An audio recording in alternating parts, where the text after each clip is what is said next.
They said you were the best in the Parsec. Welcome to Parsec Passion, a podcast about Star Wars television shows. This week we're talking about the last 3 episodes of Andor, Cassian Andor, Season 2. My name's Bubba, and with me as always is someone who has friends nowhere. It's Catfish. Bubba. Like Cassian with Luthen, it has been a pleasure to have a front row seat to all your faults. How terrible. Guys, if you love Andor, let's see if we love these final 3 episodes. We're talking about episode 10 of season 2. Make it stop, like this podcast. Episode 11, Who Else Knows? And episode 12, Jedha, Kyber, Erso. Oh my! Later on, we're going to have some great insight from some interviews with some show writers on Andor. We're going to have our most valuable rebel, our most valuable Imperial, and we're going to say, Andor, what's that secret you're keeping? But before we do that and get to your incredible feedback, listeners, we've got to go to my co-host, Catfish. What rating are you going to give for the final 3 episodes of Andor ever? I am going to give this last arc 10.06 out of 10 quadruple G's. I am thrown back so far that I think you said triple G's. Quadruple G's. Quadruple G's. Good guys. Good gone. Oh, Bubba, yeah. What I loved, it seemed like we were going to have a bloodbath. Yeah. But in the end, we only lost 3 dudes. Now, here was what happened was I got to my calculation in sort of a bizarre way. I took away 0.44 for the placement of the Luthen flashback scenes. Yeah. Why not earlier? You're kind of interrupting this. It would have been nice to know this even maybe in the previous season to have more depth and knowledge about Kleya. And also it gives a sort of, well, I'd say a slightly different perspective on Luthen. He's still single-minded, still not a great father figure, but nonetheless a father figure, which we did not know before. I was confused about Double B. Double B? Yeah, banished Bix, but we'll cover that later in will. Andor. What's that secret you're keeping? Bubba, unlike previous arcs, what was so great about this? We talked about the disappointment of like, okay, so we've got 3 steps here. We've got episode 1, episode 2, episode 3 of the arc, and everything gets saved for the end. The tension, the excitement gets saved for the last arc. This was not true. No, they in these got last to 3 it, episodes. They each of them had their own very tense, thrilling endings. Oh, yeah. And so the excitement, the action that happened, I love what happened with it. We covered everybody, and one of the everybody's we covered is why after I took 0.4 away from this, I gave it 0.5 just for you, Bubba, in your honor, because we got to see a quick snippet of Perrin living his best life post Mothma. Oh man. He's living out his libertine dreams, Bubba. Oh, so for all that, I was really excited about this. And Bubba, I'll say one more thing. One more. To these listeners who don't care what I think, I'm going to tell you one more thing that I think. Okay. If you did not want to jump right into Rogue One, oh man, after watching the last episode, you are some sort of Imperial scum. And I did not want to know you. Bubba, that's what I think. Wow. What did you give the final arc of Andor? Catfish, I'm so glad that you went, what was it, 10.6, 10.06? 10.06. Yeah, 10.06. Whoa. I'm glad you did it because I did think I needed to be lower than you on this first final rating. 10 out of 10, triple Bs. Triple Bs? Yeah. Bix baby burglary. Bix stole somebody's baby and they didn't explain it at the end. How bizarre. Bubba, I had to work so hard not to go to use B's for this one. Oh, thank you. I let you have the easy one. You needed the win. Tell me more. I'm just going to tell you a couple things, and then we'll get it as we dive in deep into these 3 great episodes. So much tension, so much going on, but one of my favorite moments, who knows why this is a favorite moment? The ISB Security Task Force has got Melshi dead to rights. They tell him, no sudden movements. Melshi didn't listen. He just zoops. I laughed so hard. I went back after I watched the episode. I watched that scene again just to see it. I laughed hard again. It was the most silly, ridiculous thing. Now I'm going to do it. If anybody has me in a gun and says no sudden movements, I'm jumping, baby. That's crazy. Bubba, I just want to set this into your head. If you want to use this in the future, make sure if someone has a gun pointed at you and they say no sudden movements, that if you move, you're moving behind an obstruction. Okay. Don't just move out in the open. Okay. Right. Yeah. Always specific you are, Catfish.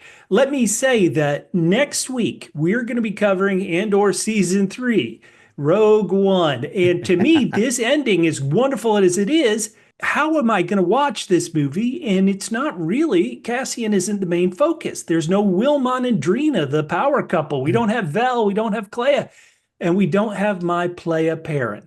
Now, listeners, we're going to get to Perrin, who got totally used and abused by this show. Wait till we read some of these interviews about Perrin. But Catfish, I got a question for you. Who's a bigger player? Wilmon, who had a girl on every planet, or Perrin, who is day drinking, cuddled up next to his daughter's mother-in-law? I mean, that's these are pretty two good players, baby.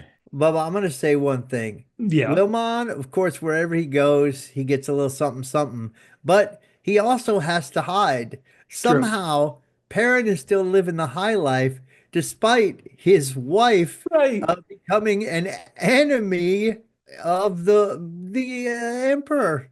So I will have to say not only that, he's day drinking with, Davos Skulden, a mobster's wife. How's he going to survive that?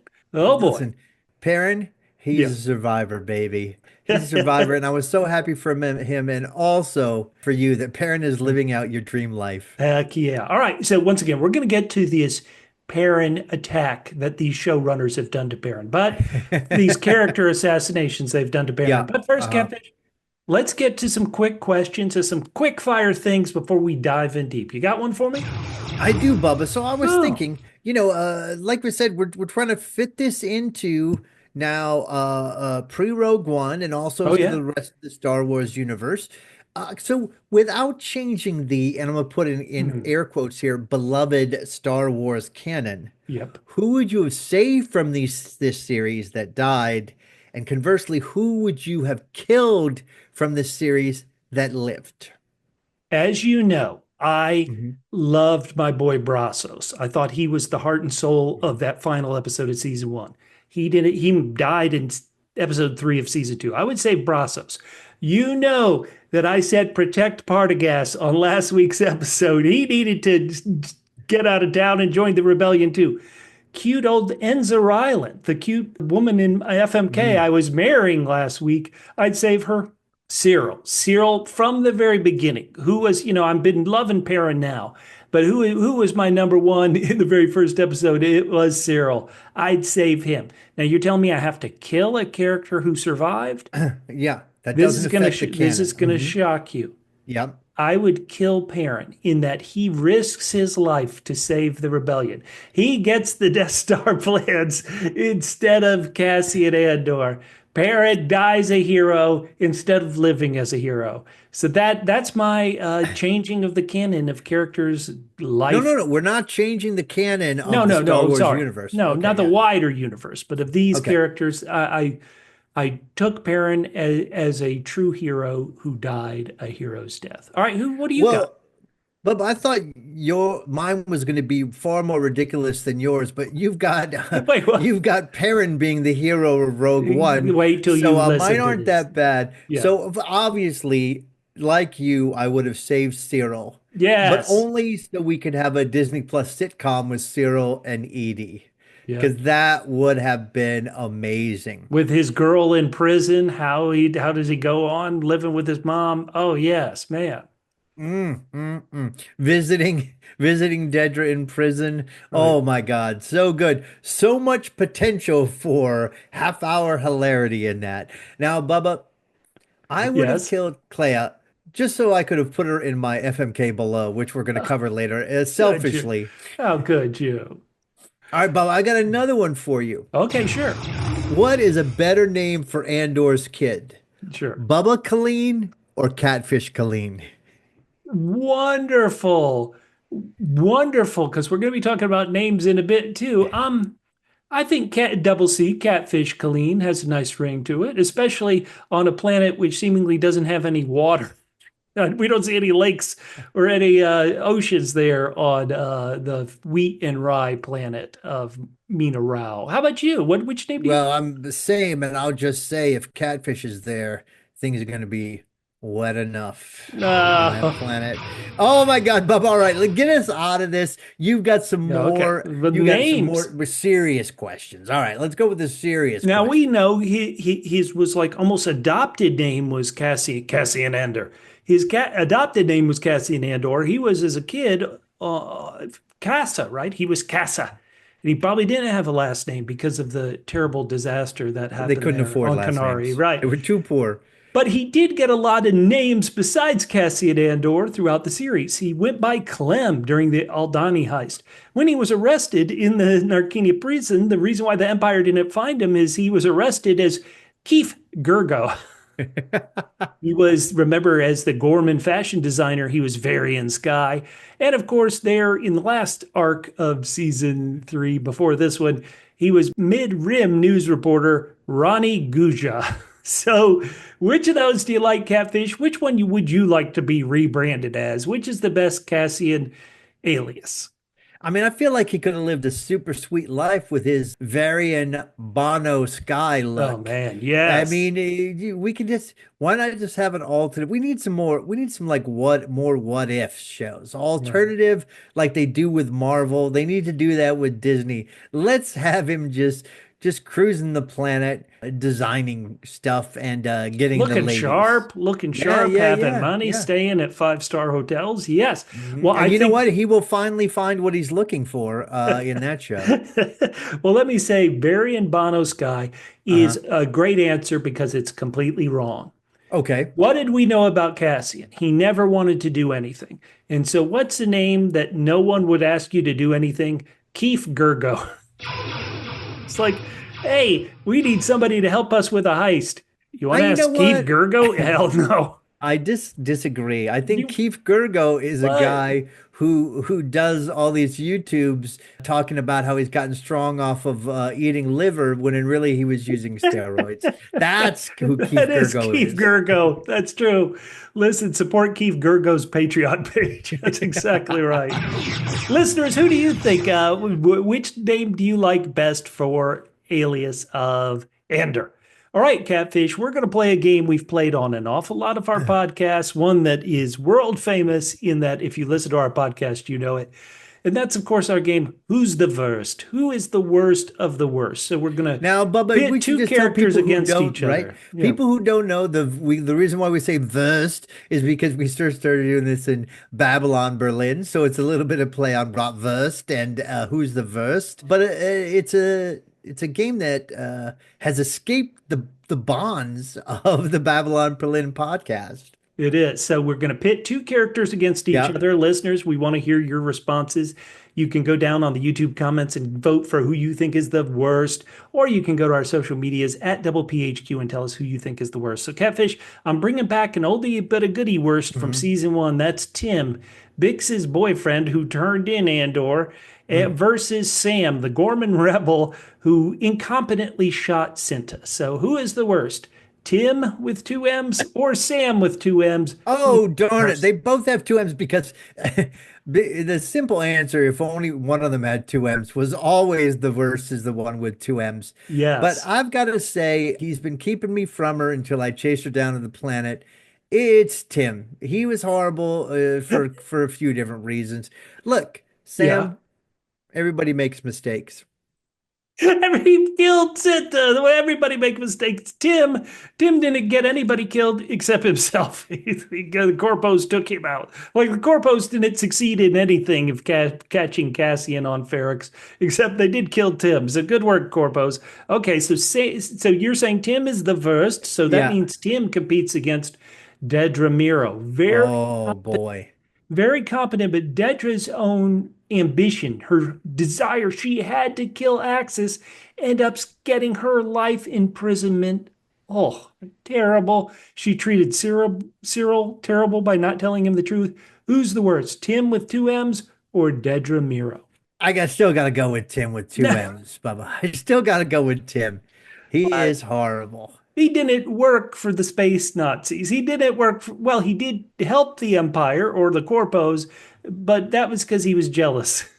Listen, I Yeah. don't think you understand what it means to try to get places with the space ceiling that exists among Imperial forces.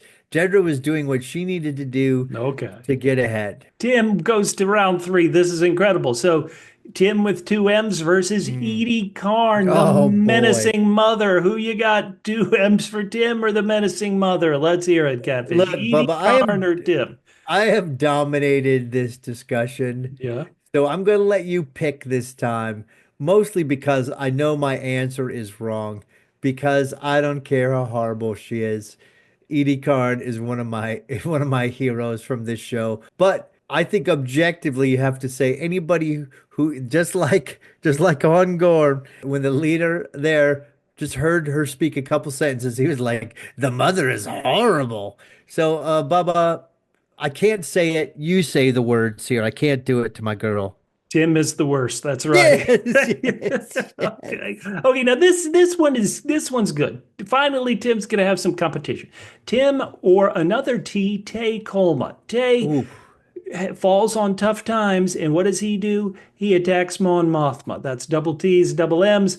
Who's the worst? Tim, who made one mistake and kind of got himself killed for it, or Tay, who was trying to blackmail his oldest friend of Mon Mothma? Come on, who's the worst? I mean, you say that, but he just needed a number. He wasn't saying he was going to do it. He was saying it was a possibility, and he just needs some consideration. Look, Yeah. he went out on a limb to help her, Yeah. and then Mon Mothma, and then he was in trouble because of it, from his point of view. Sure. So he hadn't done the worst yet, and Tim already did the worst.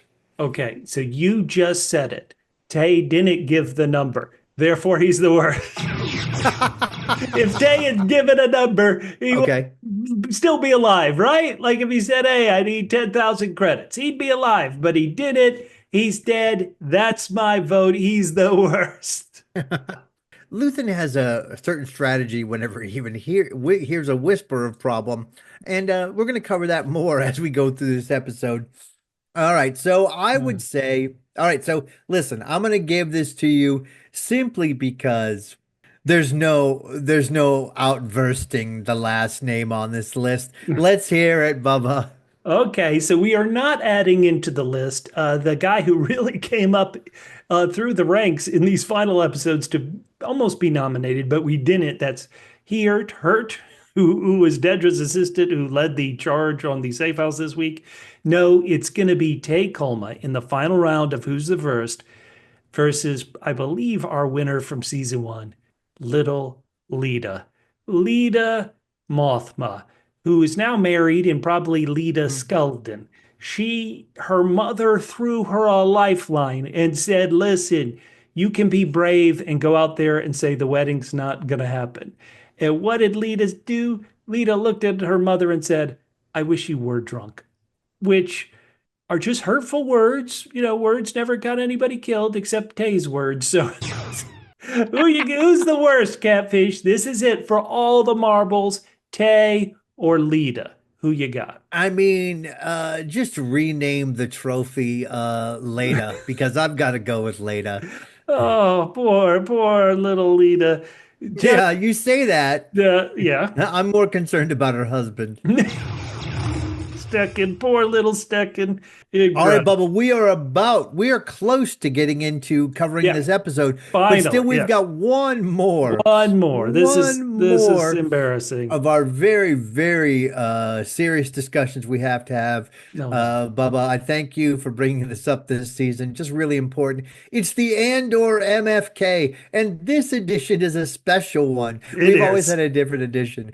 This edition is they died in this arc anyway, so they won't be worse off. And Bubba, yes, I was racking my brain, and I'm like, afterwards, I'm like, really? Are these the only people that died? So here's who we're stuck with, Bubba. We're stuck with Lonnie, Luthen and Partagaz.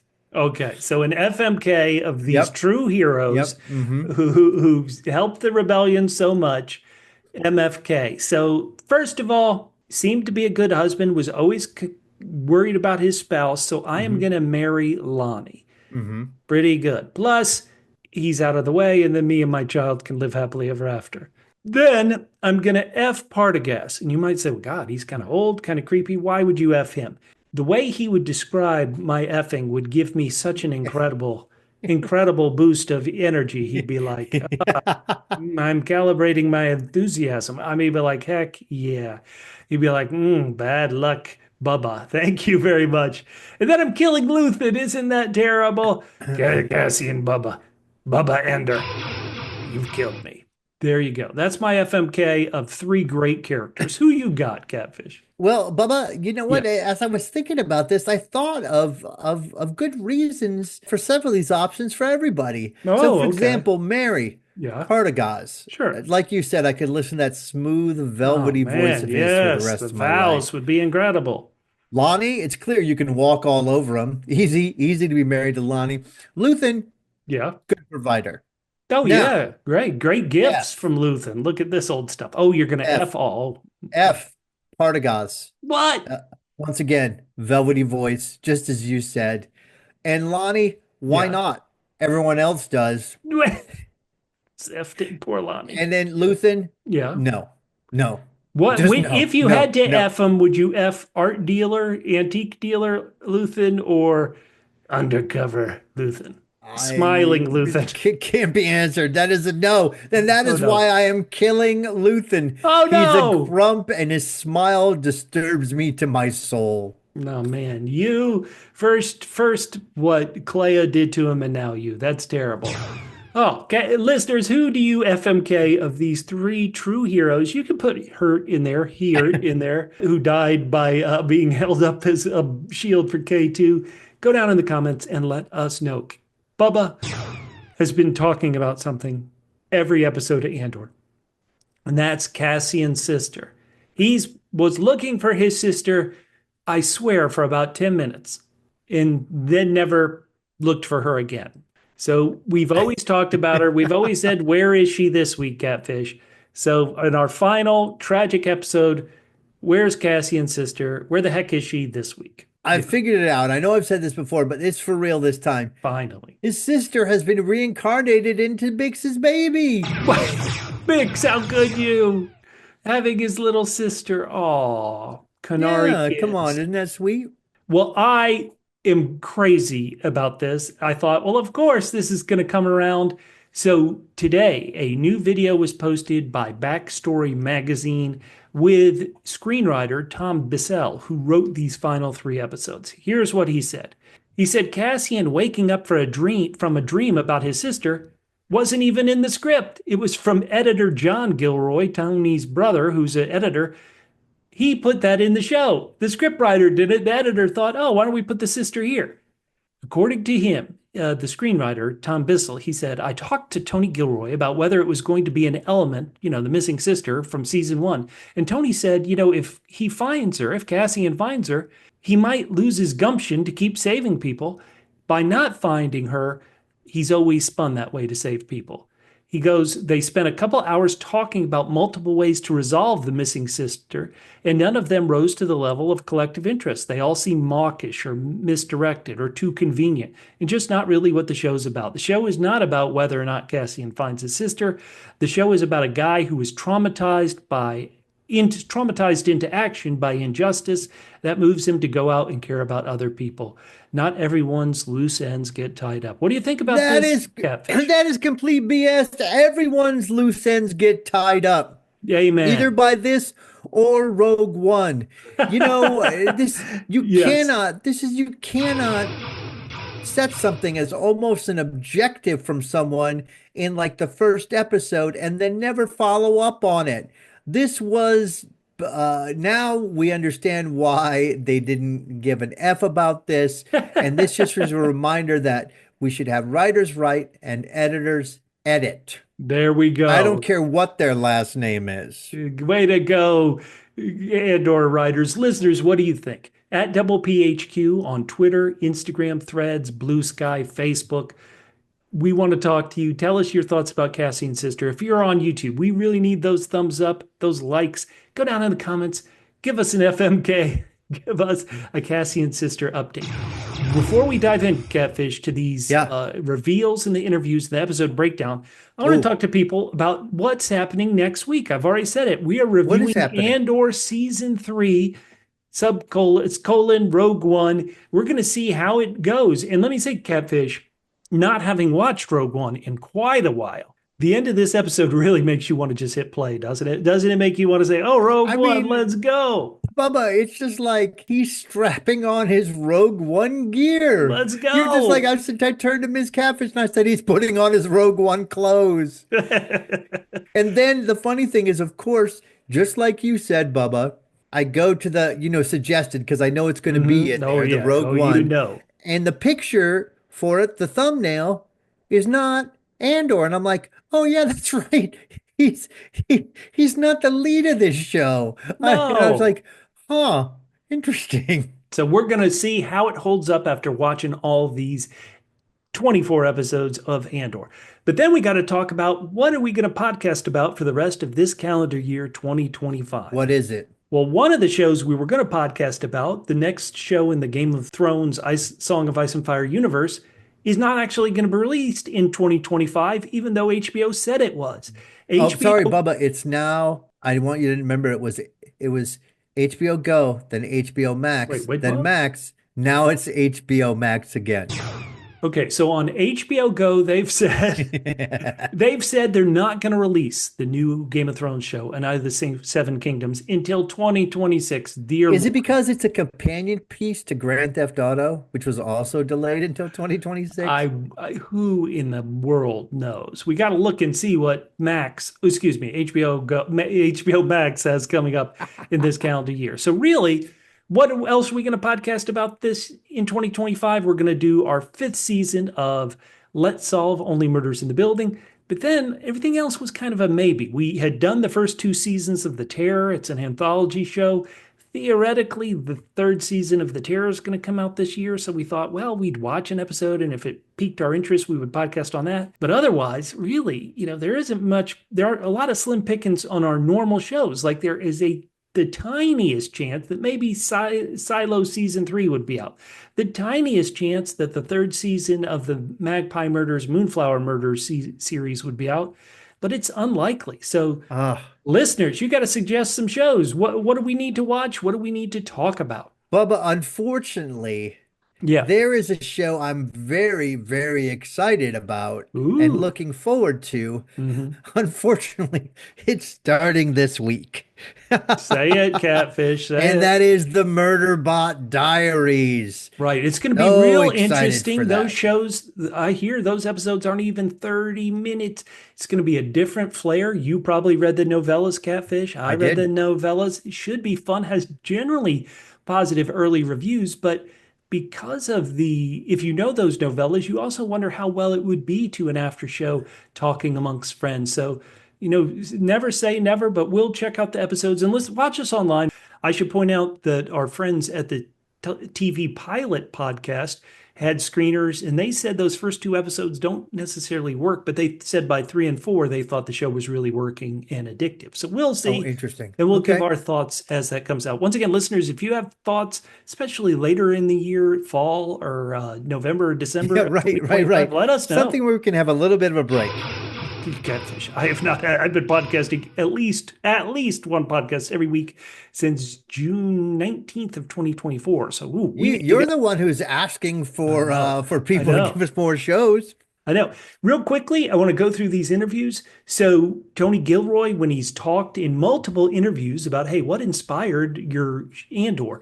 One of the things he says is a series called A French Village, which is about 7 years of a village life under Nazi occupation. But then the one he said in multiple interviews is Babylon Berlin. He said the ambition of Babylon Berlin, those first 16 episodes, I was astonished by the scale of it, the thrill of it, the novelty of it, how deep it was. It was an amazing adventure story. And I wanted to mention that because listeners, It's kind of hard to find here in the States. It might be hard to find all around the world. But if you want a show that is a bit like Andor in all the good and negative reasons, you know how sometimes Andor in the second episode of a 3-episode arc, you're like, boy, not really much happened. Chess pieces moved a little bit. Babylon Berlin is like that too, where some episodes don't really happen, but they do build to these incredible climaxes. And we do an after show podcast about that called Babylon Berlin Babel. Check out Babylon Berlin. Check out our after show podcast. Now we're going to get to the Perrin character assassination done by these writers. Catfish, you ready? Writer Dan Gilroy, who's another brother of Tony Gilroy. He wrote episodes 7, 8, and 9. He said in his first draft, after she fled the Senate, Mon Mothma went back to Chandrila, where she wanted to tell her daughter about why she had done what she had done. And when she went back to the big house there, it was completely empty, and she saw Perrin there. And Mon and Perrin had a conversation where Mon was like, listen, you're going to have to help raise our daughter on your own. And then Mon went off to get in the ghost ship, which is from the animated series. Then screenwriter Tom Bissell, in his interview, he said, Tony Gilroy had this scene where he goes, Perrin was telling Mon, I knew what you were up to the whole time. They talked to me every week. They would interrogate me. I never said a word. You didn't trust me. You could have trusted me. And it was going to be a heartbreaking scene of where Mon Mothma, she's leaving everything behind, and she's leaving this husband behind who she didn't trust, where she realized, oh, you know what? I could have trusted him. But for budgetary reasons, that got cut, and instead it became this. Perrin drinking Revnog in a speeder with Davos Skulldun's wives. And so it turns out, because that was the scene they wrote but never filmed, Perrin is not trustworthy. Perrin's a drunk dog. Can you believe they did that to my boy Perrin, Catfish? You know what? That wouldn't have been too hard to believe, and would have been a nice beat of heartbreak, which I would have enjoyed. Well, character assassination of money, justice for Perrin. Now on Syril, this same writer, Dan Gilroy, the brother, he said, I was imagining where he'd be if he hadn't been killed at that moment. And in this writer's mind, he thought Syril might have become a rebel. Do you agree? Now, the actor doesn't think that. The actor who played Syril said, no, he would have gone to like a mountain and lived by himself. What do you think, Catfish? Syril would have become a rebel, yes or no? Okay, I disagree with both the writer and the actor. If the actor thinks that Syril would have enough backbone to live by himself and not seeking the glory of others, no, he would not have become a rebel. Okay. Too needy. He would not have left on his own. Too needy. Did you say too eedy? Oh, shit. All right, and the final one I want to talk about, people have heard a lot about the general idea of this, but it's kind of crazier than this. In the rough draft outline, episode 8, the Gorman Massacre, and episode 9, Mon Mothma fleeing the Senate, that was one episode. So that was one episode in the original draft. And then they had a different episode 9, which was a solo episode about K2SO and Cassian hooking up. They thought K2SO was too important a character, so they wrote what they considered a bottle episode where Cassian, Fel, and Melshi are trying to get back to Yavin, but all the shipping lanes are closed, so they're kind of hiding out on a freighter. They've killed some people, and they're piloting the freighter. But then the K2SO, as an Imperial droid, is put on the ship and starts stalking them. And it was almost like Aliens, or Alien, the first Alien movie, where they've got this thing stalking them and they're trying to escape. They were going to say K2 was going to rip some arms off some people. What ended up happening? Tony Gilroy came back to his brother and said, hey, Dan, guess what? I love this script. I love it. It costs way too much money. That's not going to happen. He's got to find K2SO some other way. Why don't we just have him there at Gorman? And so Catfish, this is Star Wars, this is Disney. They've got all the money in the world, but they said, you can't have a solo episode about K2SO that's going to cost so much money for just one episode. It's got to go. What do you think about that? I love it. I mean, you sure that it was Disney who said it was too expensive, or just Tony Gilroy saying, look, we just We Right. just need to fit everything in, and Right. Are you trying it's to kill me by too one much. of the things they mentioned is like, wait, you're going to have us build a new spaceship interior just for what episode? They said literally one of the reasons why Gorman appears in so many episodes is they had to validate building the big Gorman Plaza. They said, well, it couldn't just be for 2 episodes. And so that's why Gorman is in, I think, 5 different episodes. So like we gotta have this expense go out to make it worthwhile. So there you All go. right, Bubba. Well, whew, that Yeah. is, it's exciting. It is awesome to hear the stuff behind the scenes and kind of what could have been. I mean, I loved. I don't feel sorry that they didn't do things that way, but I think if they'd done things that way, it still would have been great. So it says a lot about the future of what the Gilroys have in store for That's us, true. except for keeping editor Gilroy in the editing bay and out of the story developing business. Listeners, what do you think about those possible alternate versions of Andor? Let us know. Catfish, we got to dive in. Well, boy, we've been talking probably half an hour. Haven't gotten to it. Let's get to it. Let's begin with the flashback. Let's You do it. said you said it right at the top. We're finding out pretty much how Kleya met Luthen right as she's about to kill Luthen.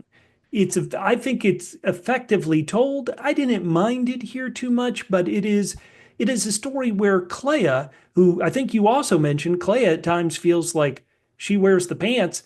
Kleya is in some ways a stronger character than Sergeant Lear, aka Luthen Real. Lear spelled backwards is.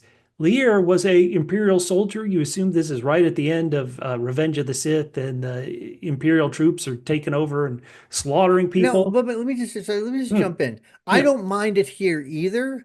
What I feel sad for is I feel like I would have felt much more for both of these characters had this come a lot earlier. So I just felt like Okay. we missed the chance to have a deeper connection with them We earlier. didn't. We knew they were close. We didn't realize they were this close until Right. the end. You're right. So it's not like this is built up over time. It's hitting us in the face.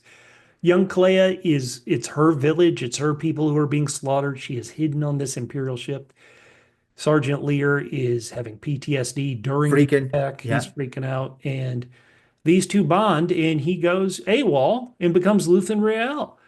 What do you think about this? Is this a good motivation to be willing to burn your life for a sunrise you'll never see? You like Well, Luthen's motivation? I do like it, although he goes from like PTSD scared to we're gonna burn it all down like really, really quickly. And once again, that could be just because we don't have a lot of time to do backstory here. We're shoving this in right near the end. Yeah. In fact, So they had more backstory scenes that they cut for timing and for budgetary yeah, so reasons. that's what he goes from A to Z right away. He sure does. Did you like little Kleya? I loved how Kleya was just hard from the start. He goes in to sell these artifacts. Kleya is like, guess what? I'm not giving this artifact away for 20. We've got somebody over at the gate who's going to give us 20. I'm not smiling. Dang, she is hardcore. Love it. She is so good. She is so good. And the woman even says, "Who is it?" And then Kleya drops the name. Like Kleya, she is already from the beginning wise behind her on her years for sure. She asks Luthen, am I your daughter now? Luthen, a heart of gold. When it's useful. Ouch. They're going town to town. They're kind of building their business, selling these artifacts. And she, at a very young age, wants to watch a firing squad. Like she was hiding in the ship. Hopefully, she didn't see her whole village, massacred way back when they met. Here, Luthen didn't want her to watch. She does watch. And then, if you were wondering, this is Naboo from the prequels. This is Naboo. According to this script writer that we've been mentioning all this time, he wanted Luthen's first kind of real outwardly attack on the Empire to be on Palpatine's homeworld. Emperor Palpatine's homeworld is Naboo. And so he's there. He's like, yeah, you want to do it? Look at all the people on this bridge. Look at how we're going to kill them. Don't look when I press the button. Excuse me, you have to press the button. No, okay, this time I'll press the button. Now, What do once you again, what do you this is think a about this, situation Catfish? where we see she is so hard and Yes. and tough, It Yes. would have been nice to know something like that. For example, when there was that tense scene with Lonnie when she's trying to remove the bugs, stuff like Hmm. that. It would have been nice to know more about her when she was interacting with Luthen at the wedding, things like that. It's just I think this is great, and it was great that we had it. I'm not upset we didn't have it. Just I would have loved to have it earlier to love these characters more. Now, how old do you imagine she is? He wants her to look at the people on the bridge, but not when it blows up, not till afterwards. What is the best way to make a radical, or is Kleya already a radical at this point? He's like, hey kid, let me be the father figure here. Whoa. I think she's the radical when she looks into that scared kid's Oh eyes yeah, in the firing squad. Yeah. as he gets shot. Now, the one thing that Luthen doesn't seem to know well is that when a bomb goes off, you don't want to be looking when it goes off, but also when it goes off, try to react like other people instead of calmly getting up and walking away. Right, exactly. Yes, okay. Now let's calmly walk to our ship. Everybody's looking over there. We'll walk this way. Everybody's freaking out, running. No, I'm good. Just gonna chill, watch out, walk out. Well, this episode, and we're talking about the first one, 10, incredible start. Like it is on. It begins with in the shop, in Luthen's shop, the alarm is going off. Lonnie has fired the big alarm. It is go time. And this they know that the Empire's been getting close. Luthen has a great line I love here. I think we've used up all the perfect. Dang, dang. Because Kleya said if it doesn't look perfect, run. And he's like, we've used up all the perfect. So good. Did you know, Catfish, that Lonnie was a goner? I should have seen it coming. I was stupid. I watched this whole scene of Luthen and Lonnie on the bench, and I was shocked at the end. I didn't realize, oh, of course Luthen has to kill me. How could I be so Well, stupid? this is Lonnie's fault, right? I mean, you don't give away the goods Mm, until you're safely away. Um, man, yeah. I did not know that he was going to be dead, but as soon as I saw him dead, I was like, "Yep, that makes perfect sense." You want to say RIP? And it seems to me you lived your life like a turncoat in the wind, like a The spy only thing that in was the unbelievable wind. about this whole scene was that Lonnie dug around enough to figure out exactly what was going on. Well, you say that, and I guess I agree in some ways, but in other ways, when we saw him just a couple episodes ago being like, "Oh man, I'm your friend. Hey, take me to lunch. Hey, I'll do this." Kind of buttering up his colleagues so he could get dirt. I kind of believed it. What's Okay. kind of crazy though is he got access to all Dedra's files and her computers, right? But he says he didn't dare to look until right before he calls Luther. So dang, dang. And so, okay, Luthen and Kleya meet on the stairs. She's like, I want to burn the shop. He's like, no, you go to the safe house. I'm burning the shop. He goes to the shop. He starts pretty much, what is that? Putting acid on the Yep, radio. yep. They can't treat anything. There's a ding dong. Somebody's at the store, Catfish. Did you see this coming? Holy smokes. I mean, Dedra's there to Dedra, shop, she comes baby. in by herself. It's something that, and again, I was partially joking, but it feels like Dedra feels she has got to do more to get attention paid to her. Right. So So she's good. In the right. in the previously on, she tells her, she's like, "Oh, I don't care who gets the glory. Guess what? I want the glory." Right. And he says to her, "Did you ever think maybe that's why you're no longer in this position because you want the glory?" And she does indeed want the glory. And oh my God, this scene is so delicious. She asks if So good. everything is real. He says, "Oh, what a wise question." Oh And man. and Oh then he man. says something that is so awesome, and Let's hear it. it seems intentional when he says, "At the moment, there are only two pieces of questionable provenance in the gallery." And he guesses Oh because I my think one of them God. is Luthen himself. He shows her that one artifact and she repeats once again, "Is it real?" He goes, "We still don't know." The tension mounts. Yeah. Hello. Fourth wall breaking, Luthen. Oh my God. And then she off the top rope. She goes, "Oh, I have a piece that's pretty interesting. I'm not sure it's worth much. Let me show it to you. It's the Starpath unit from season one, the one he was buying from Cassian that they had to leave behind on Ferrix. OMG. OMG. So cold. Dedra thought she was so brilliant. She's like, oh, I'm going to have him wearing the brown pants. But Luthen does not wear the brown pants. He's He no, is he is cool. Now she says to man. him, "You here you are in your comfy little shop. You want Yep. chaos for everyone but you." Mhm. This is a complete misunderstanding of Luthen's life. He is Yes. not living the soft, No. soft life. He is putting it all on the line.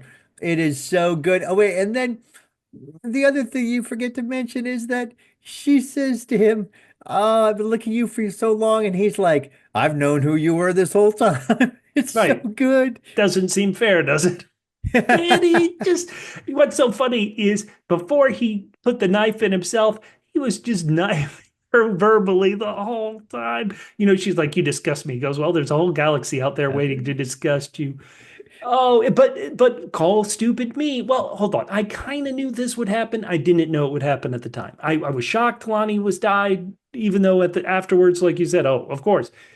But I knew Luthen couldn't allow himself to get arrested. But to use Right. And the I knife thought he had just handed her, she had in his hand. She could have kept the knife. Oh man. the second she walked in, Yeah. I thought Luthen has a plan Hmm. to kill himself. Yes. Not just seriously injure himself, but kill himself. a And hundred so percent. this is sort of to me a guy who's prepared for everything. This is one thing that doesn't read to me correctly. And again, it feels like they have to justify they're doing the backstory that Yeah. Kleya's got to do one more hard thing, and that is killing him. The break into the hospital was exciting. I'm not saying that all that wasn't wonderful. All I'm saying is it does not make sense to me that he's not ready to absolutely kill himself at a moment's notice. He knows someone is coming for him. Yes. No, 100%. 110%. Well, I want to mention that we cut back to ISB headquarters and like so much stuff is going down. Partagaz is like, what's going on? Partagaz is kind of saying a lot of things to this hurt person. He's like this, and this. And then Hurst says, oh, well, I'm here because Lonnie was found dead out in the park. And you're like, Partagaz's face. Like this actor, Anton Lesser, is incredible. His face when he's like, wait, Lonnie's dead? Ruh-roh. Yeah. So good. Who knew that Luthen kept his ship right there behind? Naturally, he would, but behind the antique shop. The Imperials are going through it. Kleya goes to the safe house. It is nobody's been there for a while. I think Luthen's team has all kind of rejected him. It may be down to just him and Kleya now. Well, it's closed out. Well, for the funny thing is later on in the episode, it's mentioned there on Yavin that, you know, there's sort of distrustful of him because he's still there when everyone else has bailed out, Yep. which is they shouldn't be. They're snubbing him for reasons that they should be appreciating him, that he's still got his bacon out there on the fire when they're all hiding on what I like to call the wet planet. Well, isn't there a bit though that it's like they would be willing to tell Luthen anything? Luthen tells them what he thinks they're allowed to know. You know what I mean? He's not really a team player. I think I would be, if I were the rebels, I would be more kind to Luthen, but I would admit he freezes me out if he doesn't, if he, when he wants to, he doesn't follow orders. I mentioned we talked about in the last podcast about this, how does have to be an army at this point. And so I would still trust him. I would still work with him. I'd still consider him an ally, but he's not an equal ally. You know what I mean? He is really a lone gun, that I guess I'm just more a on lone wolf. that Cassian has sold me on him, despite, as I said, I mean, I still trust and appreciate you despite all the faults you've shown me over the years. That was great I acting, Catfish, because I Yeah, don't thank think you you. still trust me. No, not a bit. Do you want to break into a frigging hospital? Do you want Kleya, who, oh my God, is she perfect? I'm going to disguise myself with an injury. I'm going to go to the hospital. I'm going to drop the injury act as soon as I need to. I've got a device that can break into nurses' lockers. I mean, this is like Once a day again, in the park for her, man. She is, I'm kind of beating a dead horse here, but I'm still coming to terms with tough badass Kleya, yeah. Kleya. So it's like yeah, this is a little bit of surprise. It's amazing, but it's a little bit of surprise. We haven't seen this from her. Well, also a surprise, Dedra gets arrested. Hurt is so PO'd, he's like, you waited for my day off to do this. And Partagaz signed off on it.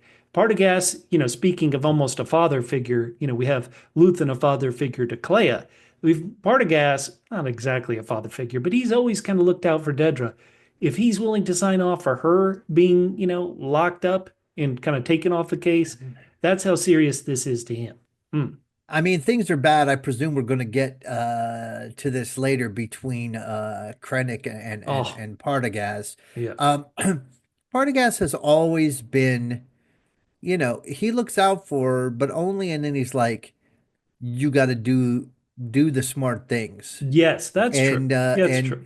and the only thing that's not smart about this is that they may not be able to find out that all the information that they need to get from Luthen because she sort of jumped the gun, and then of course they find out the other things which are suspicious. But again, I presume we'll cover that in the other storyline. Well, let's just go through anything in Kleya's infiltration of the hospital and killing Luthen that you want to point out, because every time she shot some sucker, I was like, hell yeah, you go, Kleya. I loved it.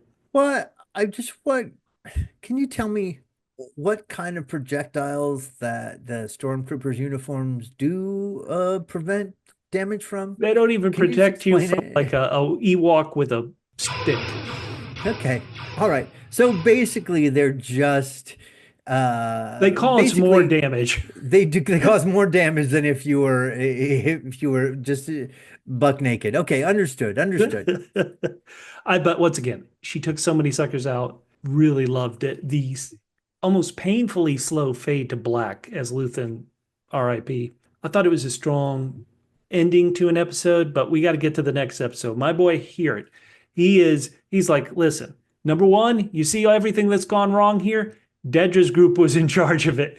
It was her team, not mine. He tells the Imperial, listen, all the damage that was done, this had to have been done by 3 people, an infiltration team of 3. This is wonderful. This is wonderful when he's covering it. CYA, cover your ass, man. I love it. Yeah, sure. 3 or just one person in nurses' scrubs. You trust a nurse. Never trust a nurse. The show teaches us wonderful lessons. Let's go back to Dedra for a minute. This scene with Dedra and Krennic. Oh, scenery was chewed. I loved it, man. Krennic, why do you think I would come all the way down here? What could it be? My favorite is Yeah. if you're not a rebel spy, you missed your calling. Oh, ice cold. A complete diss. And now the head on the finger on the top of the head and just kind of pushing down. Oh. Now, what's interesting here, and I don't want to jump anything, but it feels like here, I'm like, I don't understand why he would think that until later on it's a later one where we find out she's got all this information. Yes, and it is suspicious for sure. It was her, in some ways, she is a mirror of Syril, right? What did Syril want? What is one of his life goals? He wants to catch Cassian. And in the end, his attempt to catch Cassian at least partially caused his death, right? Like he was just served up on a platter for Caro Rylance to shoot him, because he was so focused on his life goal.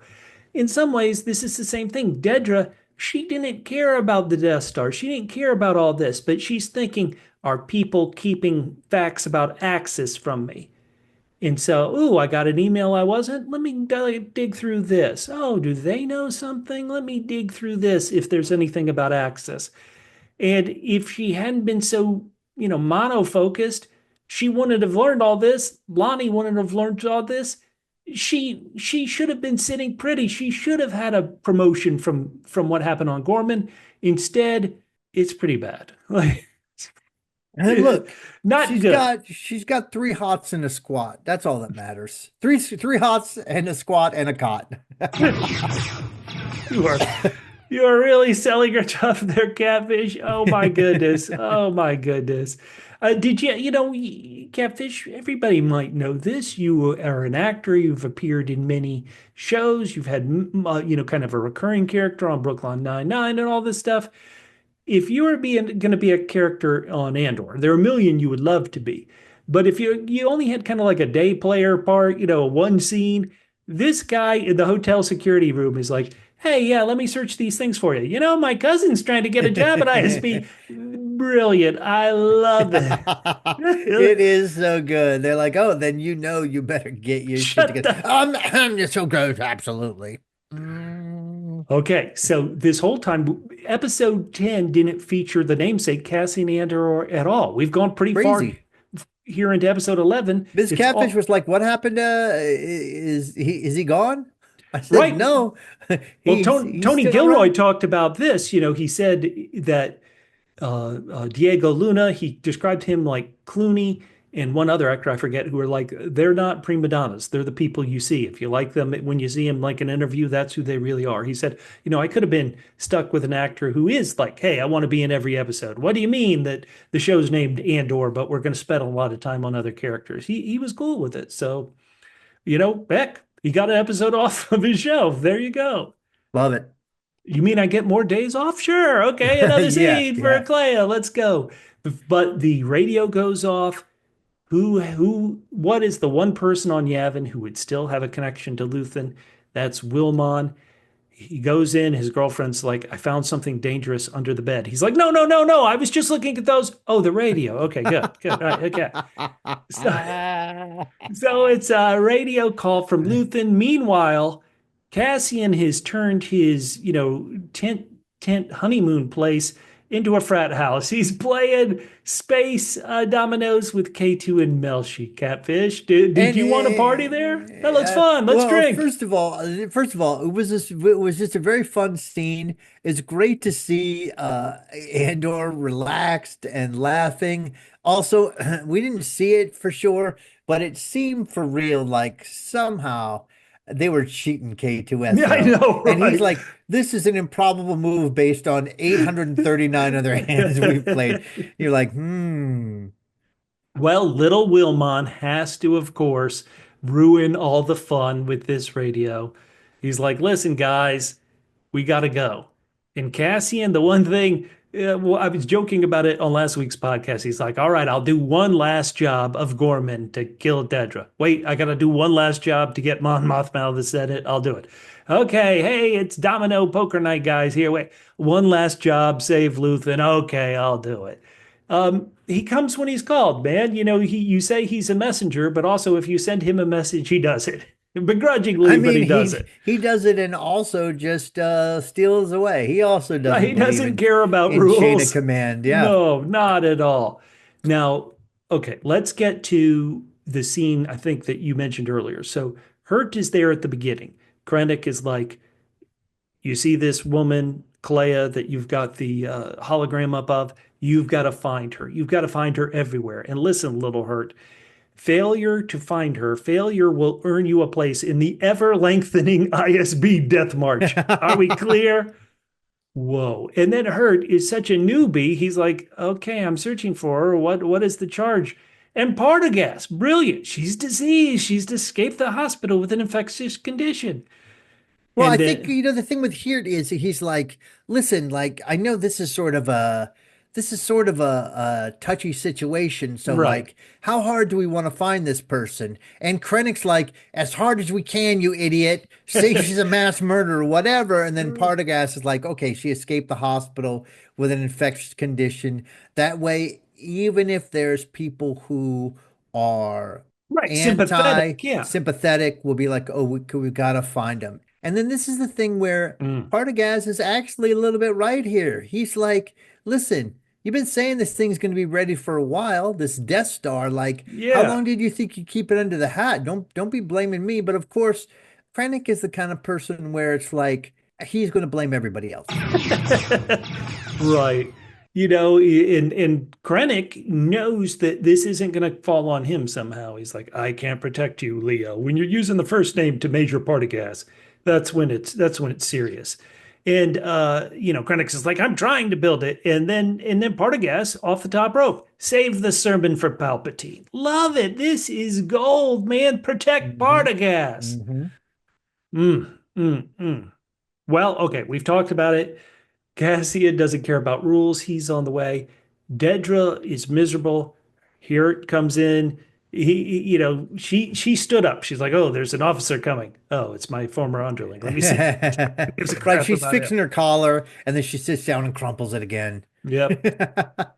But in a way, I found this scene a bit like the Hannibal Lecter movies, where he's in prison, but he's still going to help somebody. He's like, "Yes, I'm in prison. Wait, you want to catch Kleya? Well, she's not going to use the normal radio communication. She's going to do this. She's going, like I Dedra mean, was Dedra, helping. why did she even need a file? She remembers Yeah, everything. no, great She should have point. kept all this off of the disc.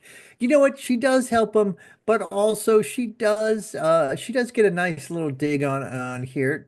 Basically, she knows he's on the hook now, so she Oh says, yeah, "I'm sure there's an open cell down here for you." Hello. yeah. It doesn't have to be too big. You're short. Hello, Randy Newman was right. All right, so we go back to Luthen's shop. They're just fun little moments. I mentioned the guy watching the security camera footage there at the hospital. I love this woman trying to solve the radio. She's like, "Oh, hey, Hurt, did you realize how smart they were in building this radio? Yeah, this Boy, is these really cool. rebels are Holy pretty cow, clever, this huh?" is smart. And he's like, and then he's like, hey, we need to get it. She's like, this is not going to work. Right. Hello, we're going to need a power source for this. It's definitely not going to. Dee, dee, dee, dee, dee, dee. Hello. That's right. When Cassian comes, they turn it on. And let me say, I'm sure you kind of were the same way. It's like, well, they can't catch Cassian. They can't. I mean, what spoiler if you haven't seen Rogue One? All these episodes, and every time we always talk about Rogue One, but like almost know everything that has to happen. In fact, the only person I'm not sure about is Kleya herself. I'm like, well, maybe Exactly. she dies. But even Cassian, I was tense. I thought this was a great tension of Cassian's going to the safe house. The ISB enforcers are going to the safe house. It was I so mean, he's going to tense. get the I information, loved but it. I I will loved say, it. right up until the end of the episode, I would have given 10 to 1 odds against Clea living Yeah. for No, sure. yeah. I mean, she's telling Cassian everything, so he has all the information. She's even telling him, dude, repeat it. I want you to say that you can say this stuff. I was sure she was. The It's funny Imperial. because there was that kind of a horror movie moment Yeah. there where someone is so out of their mind, they were saying something and you can't believe them because it's too crazy. So I thought, like, is he not going to believe this? But luckily they didn't do that because I hate that cliche in a horror movie. I want people to believe right away and let's just move on. So good. So good. The one thing that I love, we got him right at the end, but Alan Tudyk is K2SO. Is he not gold? When it is go time and everything K2SO did, I'm like, gold. Oh, wait, you're doing this? Oh, you're crunching somebody's skull. You're kicking somebody several feet back into an elevator. Chef's kiss. You're using someone as a human shield, even though those bullets really Oh, aren't no, going to no, hurt no. you. Oh, hell yes, man. It was oh, good. The blaster bolts aren't going to hurt you, but I'm still going to hold up Hurt. His name is Hurt, for God's sake. Couldn't have him. Oh, man. Hell yes. I loved it. Here's something I've heard people debating Catfish. So let's do Melshi and Cassian. Melshi is like, let's close the door, Cassian. If you close the door, that's our only exit. Yeah, but if you leave the door open, they could throw in this, this equivalent of a little flash grenade. Who's right in this instance? You got to keep all your options open with the door open, or are you like close the damn? What's the right thing here? Because I don't I know. mean, The show kind of made it seem like both were good options and bad options. So well, I mean, I think in the end, Cassian's right. I mean, what are they going to do? Break the window, jump out, and hope that oh, good K2 point. will Good fly the point. plane right under them? I Oh, mean, hey, there you in go. the end, the only reason they lived was because K2 showed up. So Because they've maybe it got a would have, Terminator. yeah, because they got a Terminator droid. I mean, it is so good. Now, here's the only thing that I thought we were going to get that we didn't get Let's hear it. was I mean, we did get the funny, like you see it, a car speeding away as the cops show up and they're ignoring the Yes, car speeding away. yes. But I thought we might have a little chase here, but Yeah, they we haven't had decided, any no, let's space move. They chases. were just Yeah. like, let's move along. We don't want any space chase. All of this is intercut with my boy Partagaz. And like every single Mm. thing that can go wrong will go wrong. You know what I mean? Like he's like, listen, we need more backups. Get more backups. They're all searching for the sick woman. Give me somebody close, please. Poor party. Protect Partagaz. Oh my God. You know, Love I that. got to be honest. Even though there was the warning for Krennic from Krennic, Yeah. I didn't heed that too well, and Mm. just as I would have 10 to 1 against Kleya living, I would have gone 10 to 1 for Partagaz making Yes. it out of Yeah. here. I No, thought I he would was a have too. survivor. 100%. I would have too, without question. Let's jump to that.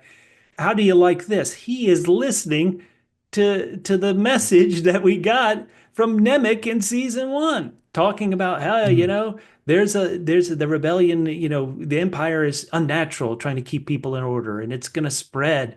And Partagaz is listening to it because it's spread. He mentions to his man there. He's like, "You've heard this before, That yes?" that is really Oh, so cool good, because so he first good. of all he's like, where do you think it came from? Yeah, And who we is that? and we know where it came from and we know who it was.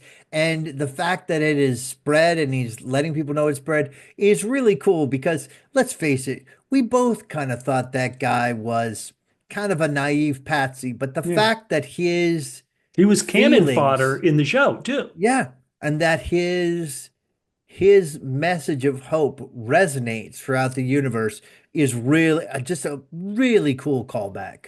Incredible. And then I think we're getting to it, or we've already hinted about it.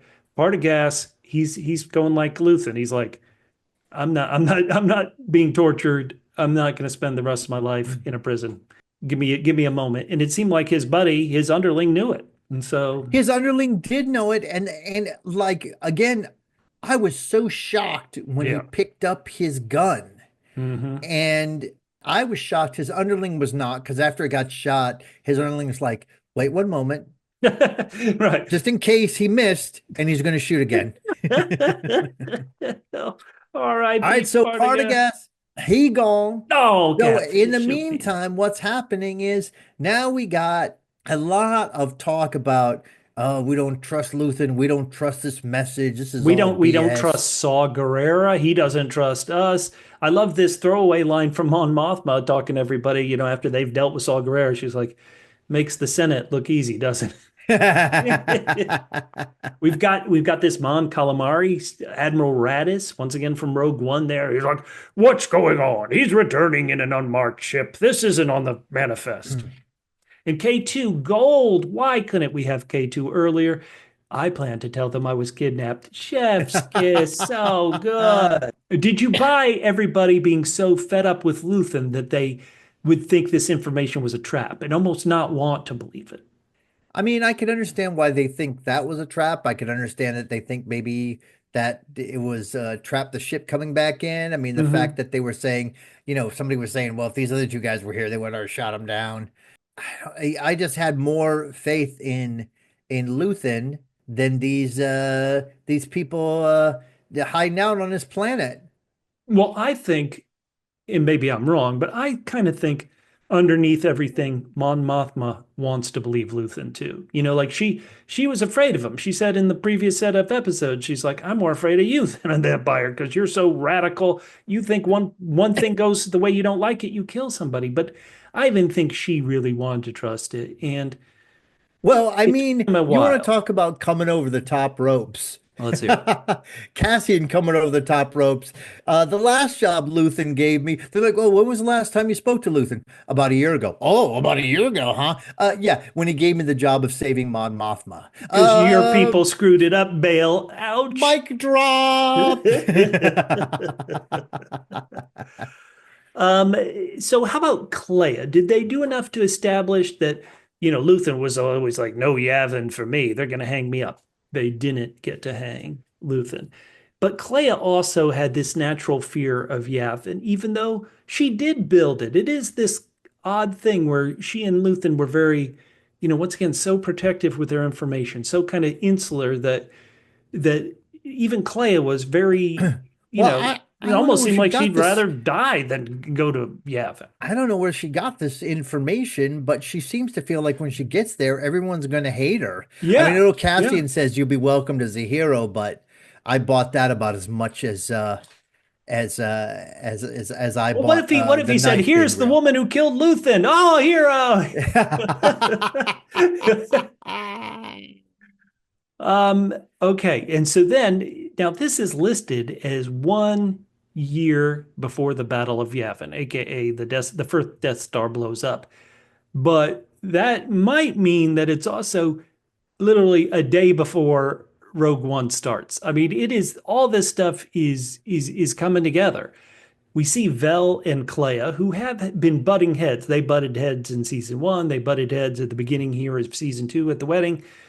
And yet, even Vel, who's lost so much, partially, she lost a lover, didn't get to spend time with her lover because of Luthen. She is trying to bring Kleya up to speed and like, hey, remember the saying, I have friends everywhere. These are the friends. Let's do this. But Cassian is being told that his contact from his first scene in Rogue One, Tivik, is trying to connect with him. Okay, so we get to this montage. Did it work for you, Catfish? It really worked for me. That music, I was so emotionally involved. Melshi's training the troops. Wilmon and our future wife, Drina, they're having breakfast. Mon and Val, the cousins, are having breakfast. Kleya is at least coming out and seeing people on Yavin, and hopefully you imagine seeing, hey, I could make this work. And then my boy Perrin, day drinking with a married woman. Living his best life, you mean? And then crazy. Did you feel sorry, yes or no, for Dedra being in an Arkina-like prison?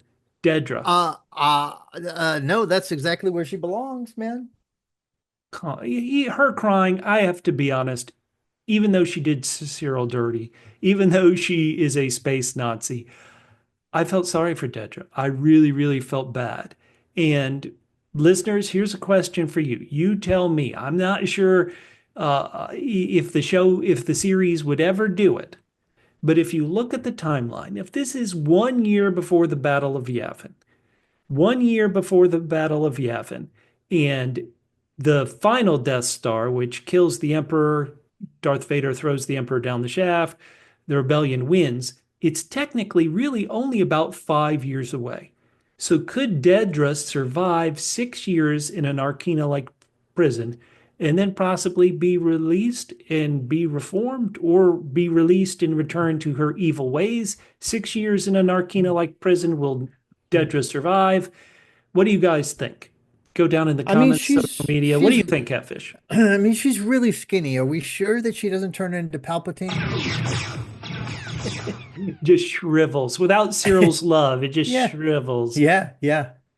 But I mean, is it weird to think about? And I mean, it is a big spoiler. If the timeline really is canon, the both Death Stars are destroyed within about 5 years of each other. This is 1 year before the first one gets destroyed, so it's 6 years in Arkina. I mean, that is a miserable life, but could you survive it?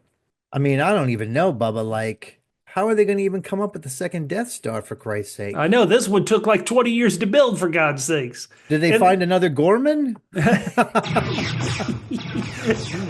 Gorman 2, Electric Boogaloo. You know what? Maybe they find nuclear power in between. Well, how about this? We see Saw Gerrera on Jedha, and this is once again Rogue One talk. But they suddenly realize, oh, wait a minute, to get to Galen Erso, maybe we need to go to Saw.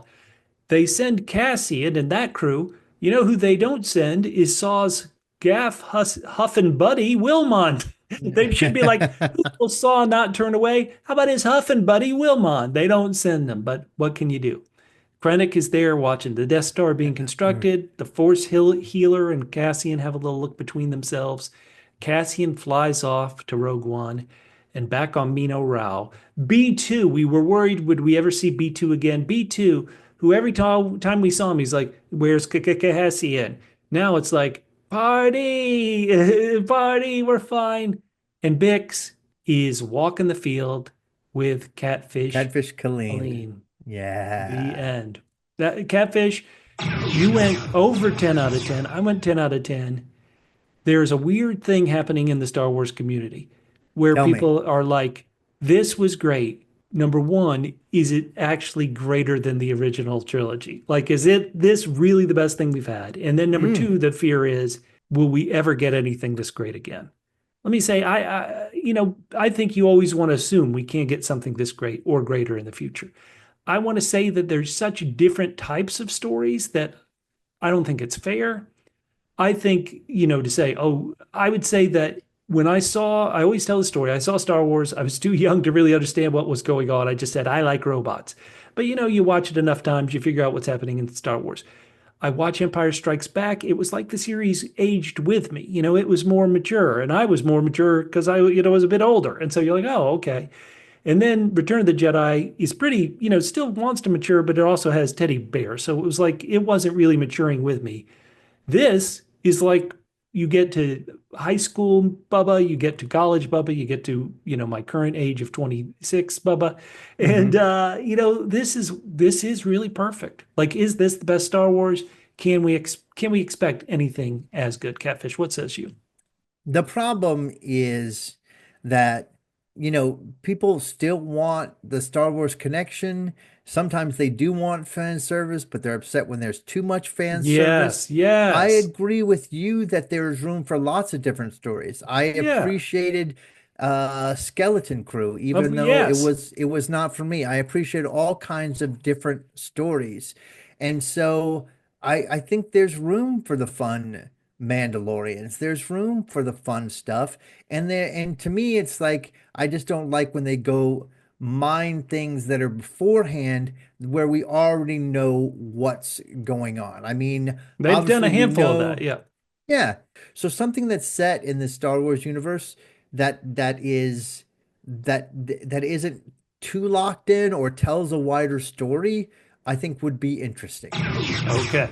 Listeners, what do you think? Down in the YouTube comments, hit those like buttons at WPHQ on social media. Catfish, we always talk about our MVR and MVI. Listener Caro Johnson, gave us their picks for the last arc. What did Caro say? It said, my MVR for the third arc, the Gorman survivor who worked at the hotel who threw a last-ditch bomb to help his side try to win. My heart did break for our boy Syril when the bane of his existence, Andor didn't even recognize him as his nemesis. My MVI would be K2SO because he used to be for the dark, but now he's for the light. Woo! He was a very valuable Imperial, and now he's a very valuable Rebel. Very good. All right, Catfish, for your most valuable Rebel, who you got for these 3 episodes? I got Kleya. You okay? Because number 1, she's alive. True. Number 2, she is single. Oh, yeah. Heck yeah. And number 3, you don't have to deal with her dad anymore. Because that would be an awkward homecoming. The in-laws are always so tough. Do you love when your girl kills her? Boy, that is tough. My most valuable Rebel in this episode, I'm going to give it to Hurt because he was pathetic. Everything he didn't do anything. He assumed 3 people killed Luthen. No, it was 1 person. Here, you were the most valuable rebel because you provided a valuable shield for. Oh wait, no, you did. Okay, well, how about your most valuable Imperial for these 3 episodes, Catfish? Who you got? I mean, for 2 reasons, I've got Dedra because first of all, she survives, and second of all, she's occupying a space that they could have put a real rebel in, and she's taking it in. Well, we can't put the person in this Narkina like prison. We're out of space. So good, Yeah, Dedra. exactly. What about you, Bubba? Who is your MVI for the last arc? My most valuable Imperial. Boy, this is one I've given so much thought to that I haven't written anything down. Okay, the one who must be, oh, I know. I know who it is. Davos Skulden. He's allowing his wife to get close to Perrin in the hopes that he might tell them where Mon Mothma is. So Davos Skulden, by letting your wife seduce Perrin, you are the most Imperial. There you go. As always, Bubba, you win by just coming up with a crazy, crazy reason. All right, Bubba. Oh, yeah. What is our Mandolicious line of the episode? Oh. We have 2 categories, man. Funny and badass. The only one I came up with funny was K2SO. As they're coming back to Yavin, So good. he says, I suspect we'll be shot down as an enemy probe, but disobeying orders is so refreshing. Chef's kiss, K2SO. K2, go back. Lucas, insert him in all these earlier episodes. So good. Why not? Why not? All right, what do you got for badass? Yeah. I have, we've talked about both lines already. One is when young Kleya says, am I your daughter now? And youngish Luthen says, when it's useful. But the other badass line is the mic drop meeting on Yavin when Andor in response to saying, when did you last talk to Luthen? About a year ago, when he gave me the task of saving Mon Mothma. Right. Boom, double bird. Right. I mean, the subtext of that is when I was covering up for your F up, buddy. So good. I'll go with that one because it's so good.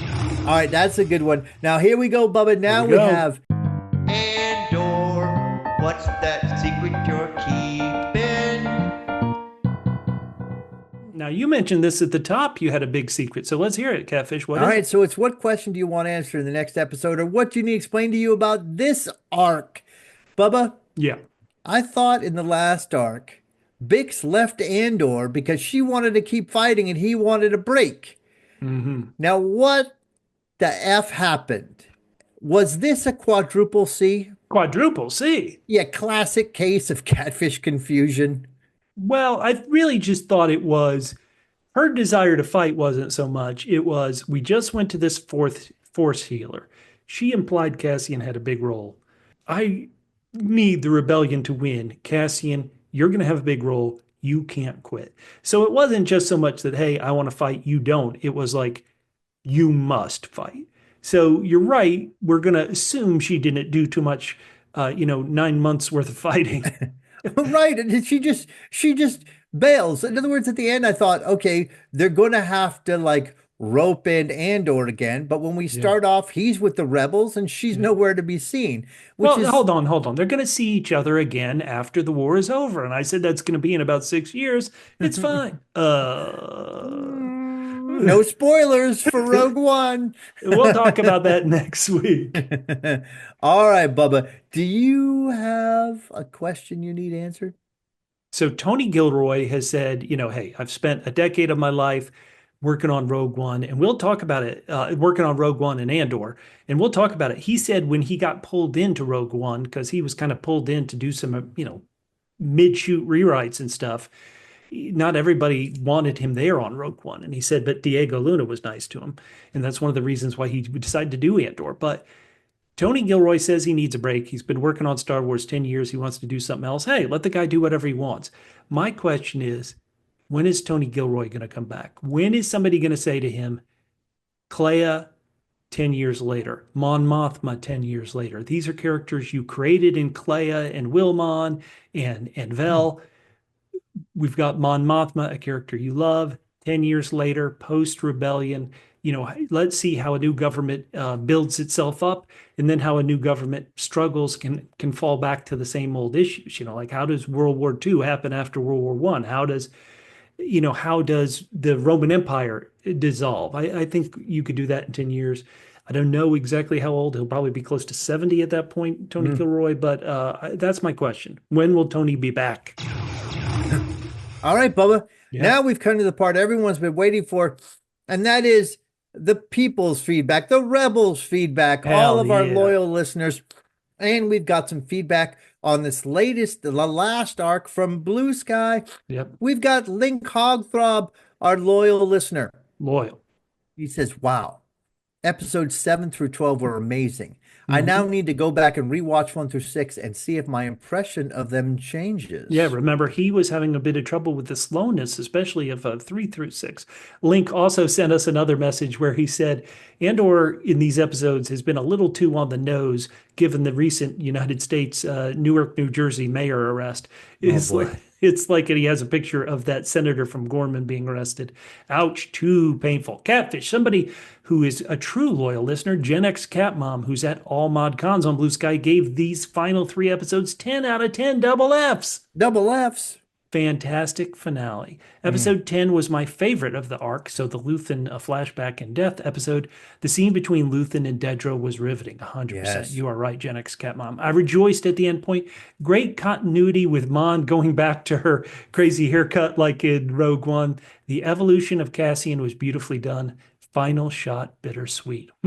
I love it. And Susan Stacy, another loyal listener at Black Eyed Lily on Blue Sky, says, I found these episodes very moving and so relevant to the times we are living in. Don't you wish they weren't relevant to the times we were living in? Absolutely wish they were not relevant. Our good buddy Camille, a loyal listener who follows us on Threads, said, I've only watched episode 10 of this bunch, but even this first episode, I'm giving a 10 out of 10 triple L's to. 10 out of 10? Triple L's? Loathing yet loving Luthen. Oh, man.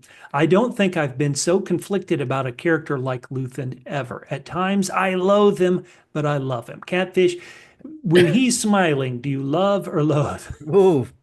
I wonder when Camille gets to the end of the arc, when it comes to Luthen's passing, what kind of smile will be on Camille's face? How about this?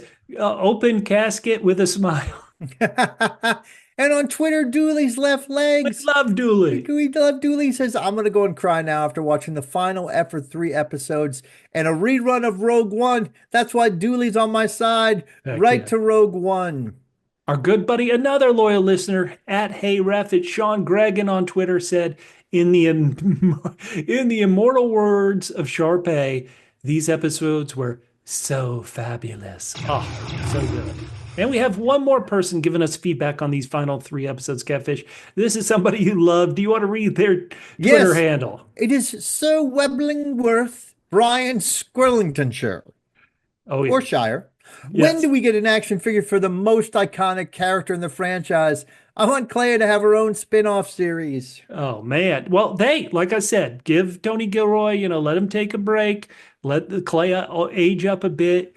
Who's to say, once again, Mon Mothma, that's my series. Bring them all back. Let's see. Now, we still have feedback from the previous arcs. We have feedback on our Facebook page, which I missed on episodes 4, 5, and 6, the second arc. It's from Patrick, who wrote, because we were talking about the podcast, we asked if Cassian would choose the rebellion over Bix, and Patrick answered, if Cassian chooses the rebellion over Bix, he's certifiable. Bix over Luthen in any parsec in the galaxy. I feel cheated that Bix had to leave the show this way. It's like Dan Gilroy and Tony Gilroy did it just to spite me, so I couldn't be proven right about my prediction. Oh, holy cow. We're so sorry, Patrick. And now on the previous arc, 7, 8, and 9, on YouTube, your old buddy Bucho. He's our old we love him. New Zealand. The 4th best moment in the series so far for me was Quintuple M. Wait, Quintuple M's? Well, Marvelous Mon Mothma making moves on the dance floor. The 3rd best moment was Quadruple C. Quadruple C's? Completely confused and confounded Cassian, a.k.a. Who are you? Daw. 2nd best was Quadruple D. Quadruple D's? Dedral's delicious dalliance in the dark, aka Aw. shut off the lights. Time Oh, for man. verses every time there's a new episode of Parsec Passion. Old buddy Andor. Buccio is a true loyal listener who's been around so long that it makes new wonderful loyal listeners like Zephyrcat feel like the new people. Zephyrcat gave that episode 7, 8, and 9 with the Gorman Massacre. They gave that arc 10 out of 10 double E's. Double E's. Emotional Edie crying there at the end, Catfish. When episode 8, the Gorman Massacre, closed with her crying at the TV, I have to admit that got me more than actually seeing Syril go down. Wait a minute, Zephyr Cat, come on. Yeah, Zephyr feels for Edie. No one to lord over anymore. The cascade of emotions on Cyril's face when Cassian didn't recognize him. Oh. And Shirley Another 777 great says loyal listener. episodes 8 and 9 is a 10 out of 10. The Whoa. Empire's plan playing out perfectly.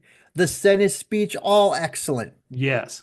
I don't understand the Bix thought process at all, or the writers. Hmm. She could have stayed and said the same thing to him.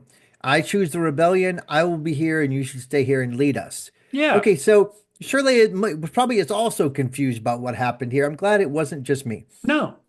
He has lost so much. I don't like that they ended like that. She had to run away. They didn't have a healthy enough relationship for them to talk it out. And it just shows my bad taste in men and romance. If what I thought was a great couple turns out to be lying and manipulating with domestic violence. Damn. I thought their quest for perfection, duty, work ethics meant Syril and Dedra were meant for each other.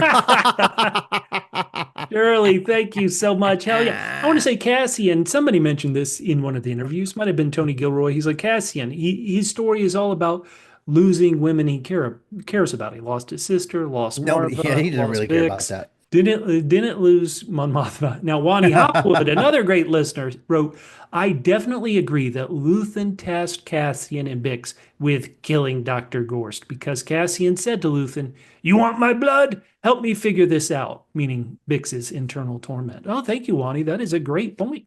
All right, and Carol Joso said, There we welcome go. back, Catfish. Yeah, I would give this third arc a 9 out of 10 triple A's. Triple A's. Andor always accepts. He does. I love how reluctant our hero is. It is very true to life that the war is won by individual people working hard to move the ball any way they can. Yep.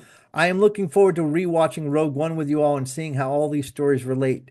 The biggest laugh I got during the episode was not meant to be funny, but when Cassian allowed a tear to drop, I half wondered if we had suddenly had a body swap with the current Doctor. Oh, no. Now, she also sent us a picture. She had a T-shirt made called Calibrate Your Enthusiasm after my boy Partagaz. So good. Yes. Now, Tails so Yuki, good. another great list. Listeners, you're all great. Tails Yuki, I need to apologize. I occasionally, when reading some of their feedback, I said her when Tails Yuki wrote back and said, it's a he. Sorry, Tails Yuki. He said, R.I.P. Syril, R.I.P. Mon's driver. Hell yeah. I'll be rewatching Rogue One the Wednesday after Andor is over. Hey, Yes. can't wait. And I'll be ready to hear your coverage. Haha. Everything is coming to an end. Exciting, sad, exciting again. He had a prediction for these final episodes. He said he wanted the Empire to be lost. He wanted to see Bix and B2 Emo lay a brick in Ferrix and Cassian's memory. Oh, that would have been great.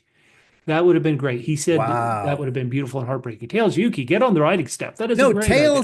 Tails, I love this. Why can't in Yeah. a month or two they drop like a 30-minute episode? There you go. There you I go. love it, Tails. You are the best.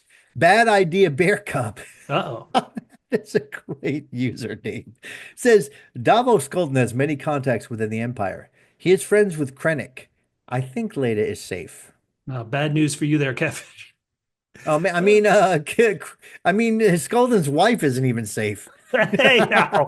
Now, the Gorn gave us this feedback about the third arc. They said, if you're interested in seeing right where episode 9 leads into where Mon Mothma gave her speech with the animated show, you can watch the animated show Rebels, Season 3, Episode 18. It's perfectly placed where if you watched episode 9, you can hit that Rebels animated episode, and it goes pretty perfect. According to the Gorn, he says, pretty cool. I love that. We just have to say again. Yeah. Even though Tony Gilroy was like, look, I'm not going to do all this fan service, not going to be the Force, da-da-da-da-da. He really worked to work this into did. what's going on. So you gotta give him that. Just an 100%. incredible job. Okay, so our last feedback is from Dennis Christos. Oh, we love Dennis. They My write, capsule review of 789. Fear and loathing in Palmo. Rising stakes, escalating tensions, then the gut-wrenching, chaotic, explosive, emotional impacts, and silent aftermath that follows. This is what overt genocide and its human toll looks like from the ground level. The Gorman massacre depicted in episode 8 draws considerable structural and visual influence from political thrillers of the past. Italy's The Battle of Algiers, 1966, Costas Gravas Z, 1969, and/or Sergei Eisenstein's Battleship Potemkin, 1925, echo loudly into the tragedy and inevitability of the episode titled Who Are You? I'm going to pause real Brilliant. quick, Catfish. Yeah. Have you seen any? Those are all classic movies. I've not seen any. I feel bad, but I've not seen any of those three. No, I've not either. Oh, man. Yeah. So, but take it from Dennis, the brilliant, riveting, edge of your seat stuff while it breaks our hearts at the same time. There's a lot to process here, and this stunning centerpiece, bookended by episode 7, Messenger, and 9, the equally brilliant espionage roller coaster of Welcome to the Rebellion, is to my mind the greatest 2.5 hours of Star Wars in the Disney era. Okay. Rogue One arguably is the best of the Disney films. It was a Okay. huge step in embellishing the rebellion of Star Wars' original trilogy canon, but given the context of Andor's BBY2 arc, Cassian's missions in Kafrene, to Jedha, to Edu, and the eventual outcome of Scarif can't be watched in the same way as you originally experienced them, and gave 3 hand claps. Thank you, Dennis. Thank you, all listeners. You've been so great. Please give us your thoughts on these final episodes. If there's something you want us to watch for in Rogue One and/or Season 3, go ahead and tell us on social media at WPHQ or in the YouTube comments. We've gone long. We hope you appreciate it. My name's Bubba. You can find me on social media at Fit and Trim. That's FITTENTRIM at Fit and Trim on social media. And you can hit up the double PHQ Empire by tweeting at the word double, the letters P, H, and Q, double PHQ. Email us at hello@doublepmedia. And you can hit me up at G to the man, GEETOTHEMAN on Blue Sky and Instagram. And don't forget, just like there's still more in the Andor world, join us next week when we will do the same in-depth, yet hopefully entertaining discussion of Rogue One. And we will talk to you next week on Perrin, you got destroyed by those evil riders. Come with me in the afterlife. Join me, Force Ghost Perrin. I'm still alive. I don't care. It's me, Luthen Rael. Parsec Passion. I don't know. He got rid of Mon and Leda. All the scolds in his life. He's so happy. Oh yeah, he looks thrilled.